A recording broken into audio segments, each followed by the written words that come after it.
అళగమ్మ గారు స్కందాశ్రమంలోకి వెళ్ళిన తర్వాత ఆవిడికి అనారోగ్యం వచ్చి ఇక ప్రాణోత్క్రమణం అయిపోయే సమయం ఆసన్నం అయిపోయింది.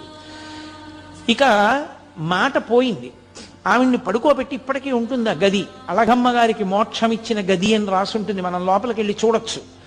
ఆ గదిలో అమ్మ దగ్గర కూర్చుని అమ్మ గుండెల మీద కుడి చేయి పెట్టి అమ్మ తల మీద ఎడం చేయి పెట్టి పట్టుకున్నారు. తెల్లవారుజామున కూర్చున్న వ్యక్తి రాత్రి 8 గంటలకి లేచారు. లేచి అమ్మ మోక్షం పొందింది అన్నారు. అందరు ఆశ్చర్యపోయారు, ఏమైందన్నారు. అమ్మ చేసుకున్న కర్మల వల్ల, వాసనాబలం వల్ల కొన్ని వేల జన్మలు ఎత్తాలి. ఆ కొన్ని వేల జన్మల్ని అమ్మతో సూక్ష్మ రూపంలో అనుభవింపచేసేశాను.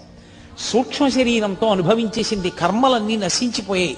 ఇప్పుడు అమ్మ మళ్ళీ పుట్టడానికి ఏ కర్మలు లేని స్థితిలో తన శరీరాన్ని విడిచిపెట్టేసింది. కాబట్టి అమ్మ సిద్ధి పొందింది. అందుకే అమ్మ చనిపోయింది.